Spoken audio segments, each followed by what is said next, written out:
Hello and welcome back to KXP, where we aim to explore the cosmos.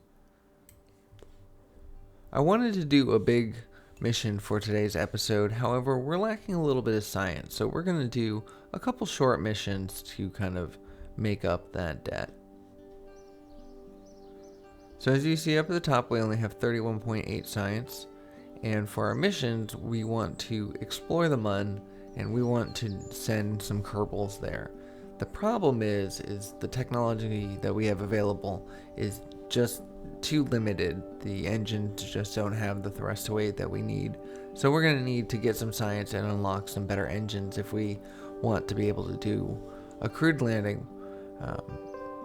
If we want to do any kind of landing, much less with a crew. So and the rest of the stuff, we can't really work on anytime soon, so we're going to put that off for later and just focus on a couple suborbital hops to the poles. Now, normally I speed up the footage of the build process and just have it go a little bit faster as I talk through. However, today I wasn't able to get the time-lapse to work correctly, and it kept missing some of the footage, so I just opted to keep it at real speed, so that way we could just show you everything that we ended up doing, as opposed to missing out on some footage. So here we are putting the wrong wheel on. There we go. We don't have very much in the way of rover technology available as well. Our wheels are limited, our reaction wheels are small. Our solar panels, a little bit clunky, but it works. So the idea is that we have no science from the tundras, the northern shelf, the poles, anything like that. So we know that there's free science to be grabbed there. And so all we need to do is send this little probe out there and see what we can collect.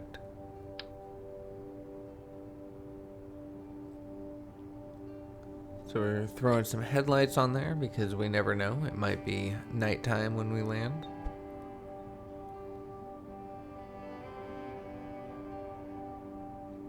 And there's this kind of weird shape to the Rove Max front where the wheels go right there. So I'm just trying to find the best way to kind of put these all together.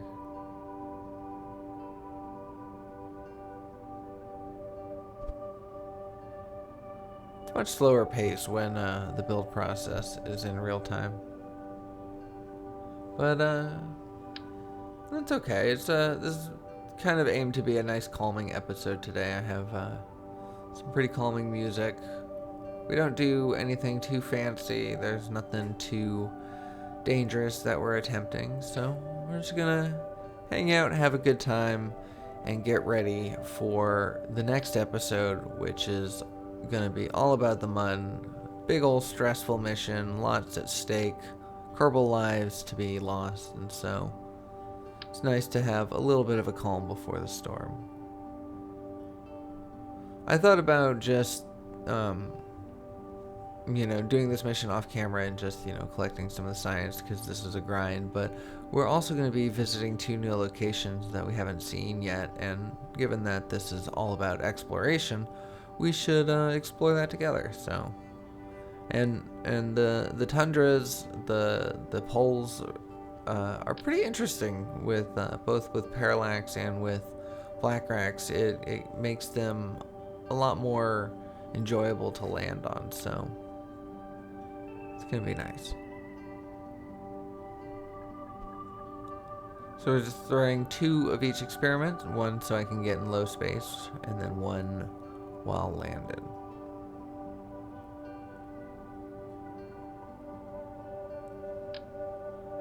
And of course, we're going to need to make sure that it lands safely, so we're going to throw on some parachutes, 4 of which is definitely overkill for such a small craft, but the evenness of it, the symmetry, will help keep it balanced and land flat.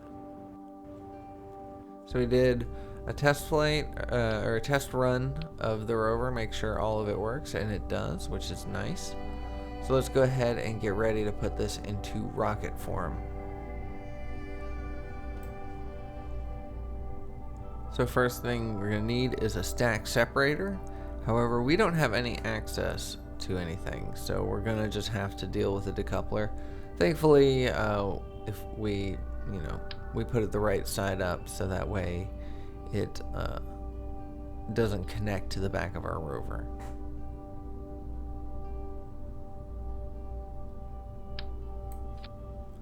And since it's such a large decoupler, we're going to go ahead and choose a fuel tank that matches that size.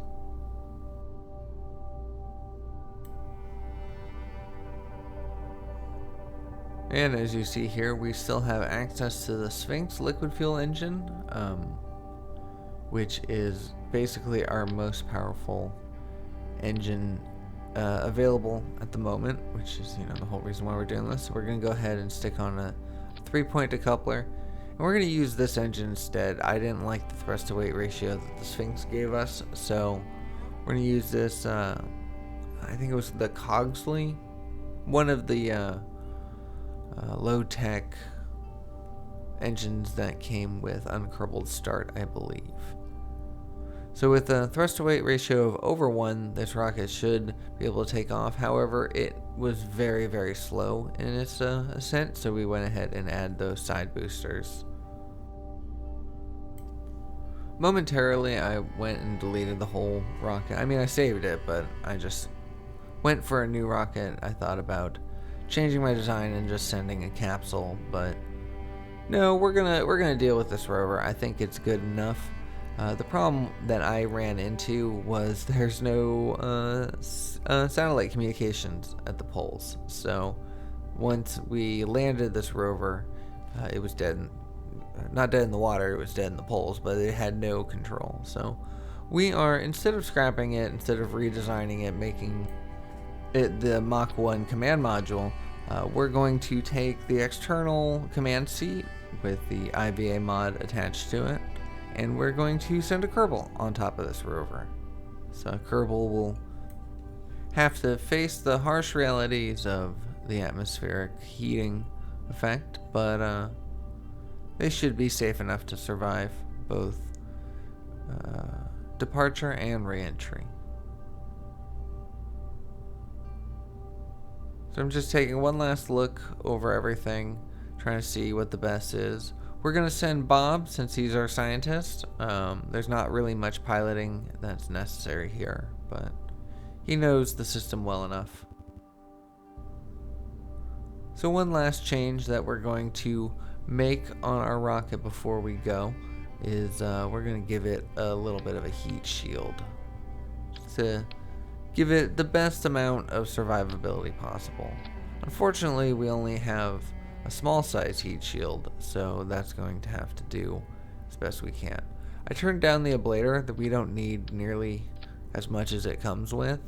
We don't really need as much ablator that it comes with just to get back from the MUN, so we definitely don't need it for a small suborbital hop. So yeah, other than that, this is looking pretty good. Our engines were good enough. Let's put a camera on here, and we're going to face it downwards, so that way we have a nice horizontal view as we take off, and we'll have a landing camera when we land.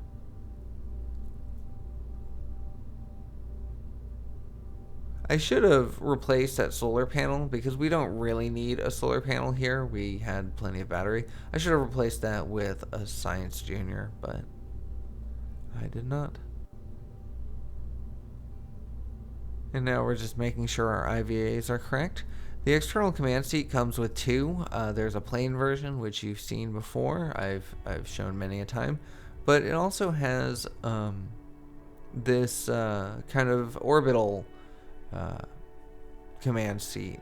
So this gives you all the stuff that you can land on any celestial body or do any maneuvers in space with. It's got all the functionality of a command pod.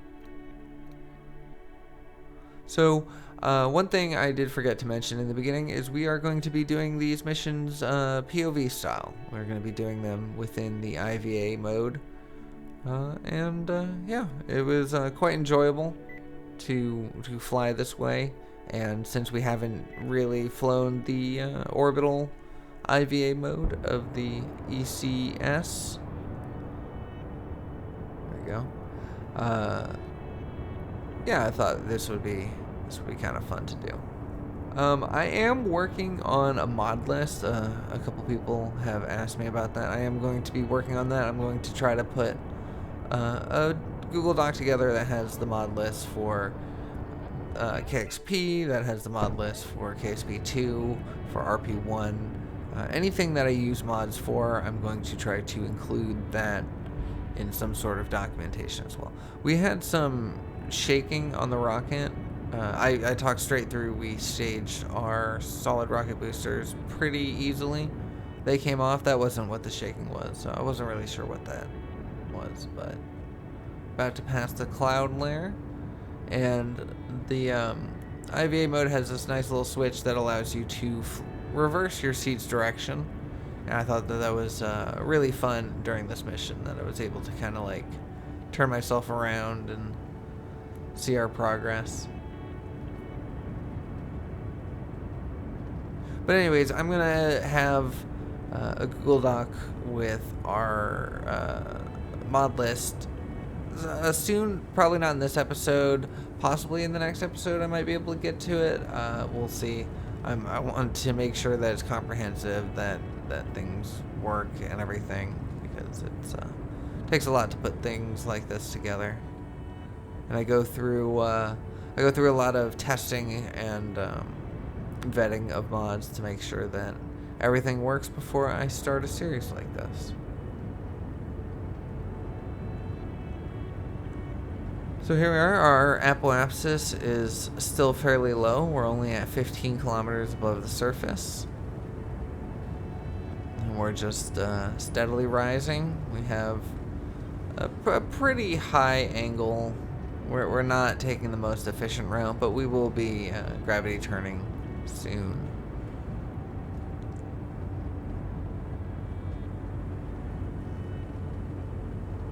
I start to pitch over to the side a little bit. I don't know what that was about. So I'm just trying to straighten myself out, as you saw from the nav ball. The DPAI, I believe it's called. And our apoapsis is now rising a lot quicker, gaining a lot more momentum. So I start tipping over a little more. 50 kilometers above the surface. All we see is the blackness of space. I think there's something wrong with my skybox. I think I need to adjust the settings of that. We should be seeing more stars. But there we go. Our apoapsis is now outside the Kármán line. We will be reaching space today, so I can start pointing myself downwards more horizontally and get ready to enter space, and we are going to just push out our trajectory a little bit. We want to aim to hit the pole. I did forget to mention that this isn't a typical launch. We headed north after ascent. There we go. Once we're in space, we're just gonna go full throttle horizontally and just try to push ourselves out as far as possible, and hopefully we can reach the northern shelf before we run out of fuel. In my test, we basically had just enough fuel to make it to the North Pole. So it was nice and efficient. We didn't waste any fuel by bringing more than we needed, and we certainly had enough to make our goal. So all in all, I think it was a pretty good mission. I think I did pretty well as far as the planning of it goes. Money is an issue in this game. In the Uncurbed start, money is definitely more of a factor than it had been in other series. It's definitely more of a factor than it was in Probes Before Crew. And it's definitely more of a factor than it was in KXP POV. So definitely having to play this game a little bit differently than we're used to. Alright, so let's just go ahead and time warp our way back through the atmosphere.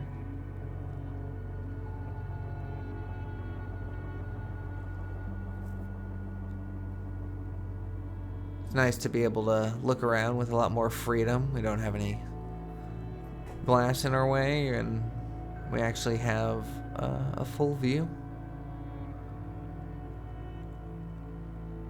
And as we approach the northern shelf, we come back into the atmosphere, and we need to point ourselves retrograde. It was a nice view that we had just pointed straight down, but we need to point ourselves retrograde if we want to keep from burning up.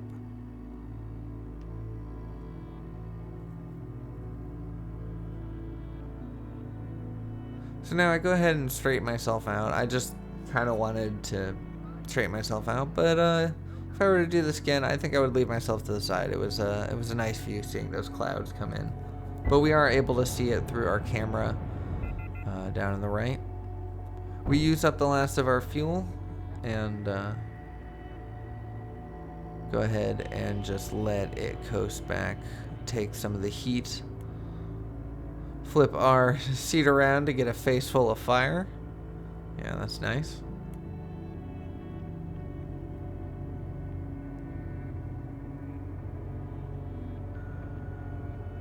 And we are now below 30 kilometers in altitude.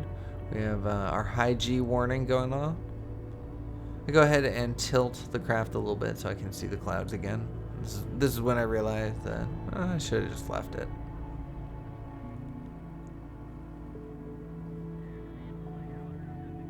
Very nice. For how stressful of a situation re-entry is, sometimes it's just so peaceful. I was really glad that we chose this cockpit instead of the Mach 1. So we're going to turn our seat around once more, and we're going to be staging off our heat shield now that we're no longer under the effects.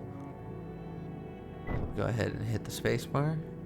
And of course it pops forward, but the momentum pushes it back, so we're going to just kind of wiggle our way to get it off of us. And it catches on our actual seat, on our face, and we kind of flip until it goes hurtling off towards the ground as well.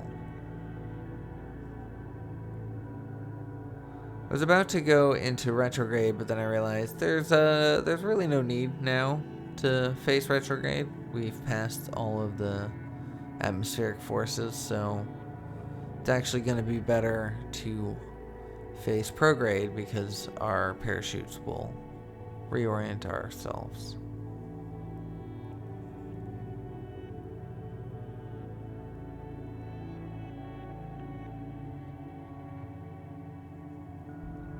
It's actually kind of scary coming into the clouds like this, not being able to see anything. Especially since we're only at 3.5 kilometers above the surface. I go ahead and stage our parachutes a little bit early because I had no idea what to expect when we came through the clouds like that.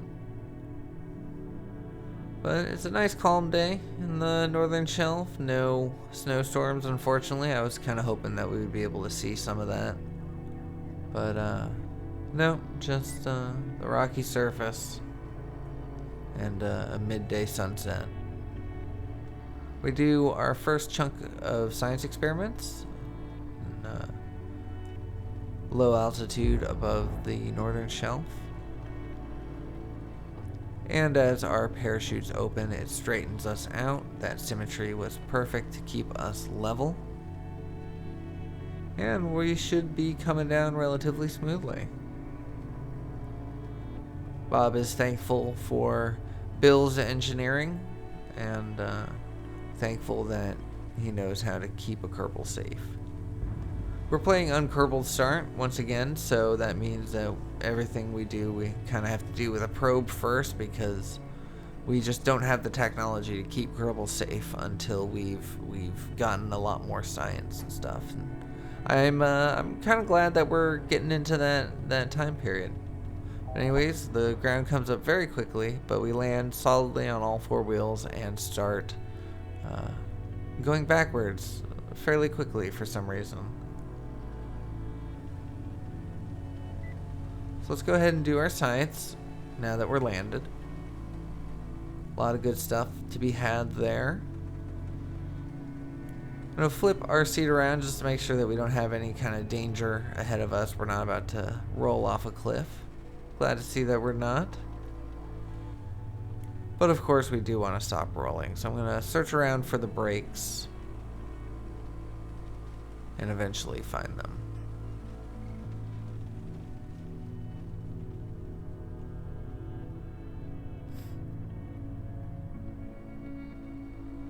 Initially, I had planned to take this rover and roam around and try to find different biomes and stuff, and if we were in a storm, maybe to roam around until we can find our way out of the storm.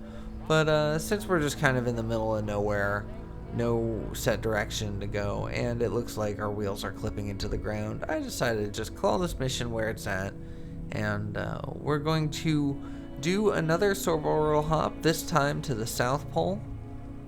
To the southern continent, and we're going to use the same craft, so I will meet you out on the launch pad there. Bob is going to sit tight and wait for the 20-hour flight back home. So here we are once again on the launch pad, same craft, same pilot. Bob is once again in the seat, getting ready to just do that one more time, feeling a lot more confident in his abilities of flying. We do have the possibility of flying through the probe control room. Mission control could take care of this and keep our scientists safe, but he feels that he's been properly trained, so we get all of our switches in place, and then we go ahead and launch. No countdown to be had.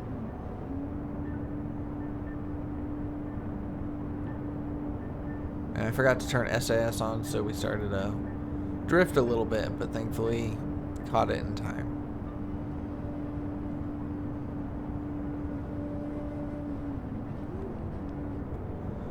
And just like that, our SRBs run out of fuel, so let's go ahead and stage them. Our engines kick back on. We have a thrust to weight that's above 1, so we're going to keep going up. Now we're going to start our gravity turn once again. However, this time we get to head south, which means we are going to be putting our head facing the ground, which means we'll get a little bit better of a view than the last launch.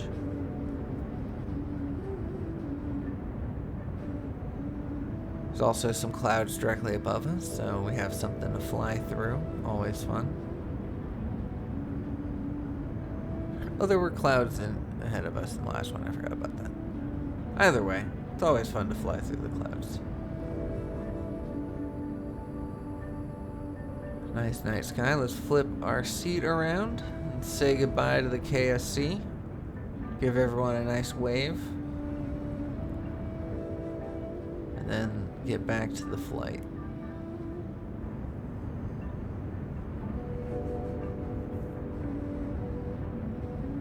I decided not to edit these flights simply because they were both relatively short. It was a very simple process. There's not really too much to cut out. I mean, I could have cut out the trip up, but then we would have lost that little view of the clouds, lost our switching around in our seats. And for this mission, I felt why not? Let's just join Bob on his trip. So once again, we are focused on our Apple abscess, trying to break the Kármán line. And then once again, we will point horizontally and burn out the rest of our fuel and attempt to reach the southern pole.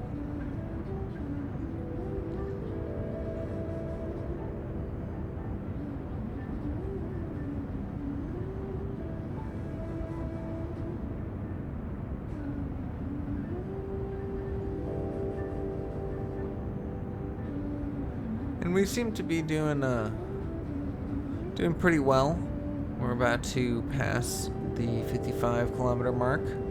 We're only at 35 kilometers in altitude, so we're on track for a nice efficient launch. However, we are lacking the Delta V. that we had in the previous launch. It seems like we used a lot more delta V to get to the same place, even though we got to it faster. And that is, I didn't take into account the planetary rotation. So due to the planetary rotation and the tilt of it, it's always going to be a little bit easier to travel north than it is to travel south. And so our exact same rocket that was able to easily clear and make it to the center of the northern shelf was a little bit lacking on its southern trip. So as we see here, we're putting on trajectories so we get a little bit clearer of an idea of where we're going to come in. And we are moving very slowly towards that southern continent, and our fuel is almost up.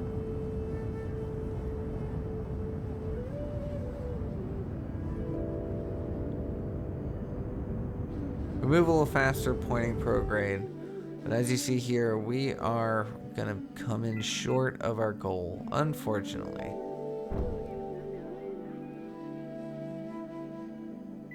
So we staged our lower fuel tank and engine, and so now we are just the heat shield pointed retrograde.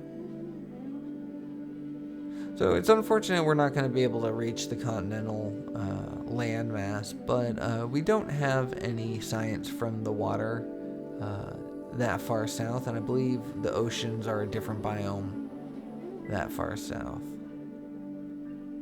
Time warp ahead till we hit the atmosphere, and we can see our lower stage coming in as well. It was a nice little shot. Once again, I enjoy the full range of view that the external command seat gives you, so we were able to see that, and it was very nice. And the heating effect starts to take, well, effect. Always worried about this external command pod. I know we're protected here, but I just feel like we shouldn't be. We're just tacked onto the side of this thing. Not aerodynamic in the slightest. I guess we do have a little protection from that heat shield. We turn around just in time to see the heating stop, which is nice.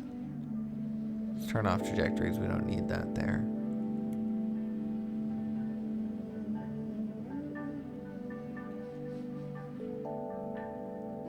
And falling fast, now at 15 kilometers. Starting to level out, come down a little bit more vertically. Once again, coming through a thick set of clouds. And coming a little quicker than I had anticipated. However, the cloud layer is a little bit higher. It's only 5 kilometers here. Because we had 2 sets of clouds, but because of the fact that we went through those clouds so quickly, I got very scared thinking, oh, there's our heat shield. I got very scared thinking that we were coming through these clouds right here and that we were only 3 kilometers above the surface, so that's why I popped the parachutes when I did. 'Cause I really, really, really don't want to kill Bob. We have a lot of work for Bob to do in the coming episode. Coming episodes, actually, several. He's going to be put to work to the extreme. He will be one of the Kerbals slated to go to the Mun. It's going to be necessary to reset all the experiments for each of the different biomes, so he's going to be very crucial. So very important that we bring him back alive. So we will be landing in the polar oceans. I was kind of hoping we could land on one of those little ice floats. I think that'd be fun. I don't think there's collision to it. Maybe there is, but I thought that would be a nice little target. And unfortunately, we are going to land a little short, and we have no control of direction, delta V, basically. So we're just going to come down the water. Land nice and flat. Floats fairly easily. So let's go ahead and do our science. Collect all that and store it. There's no need to transmit because we're going to be recovering this vessel. And Bob decided to try to kind of push his way forward, but he can't make any momentum there. So he decided to test out his spacesuit, see if it works as a swimsuit, and hop in the water himself.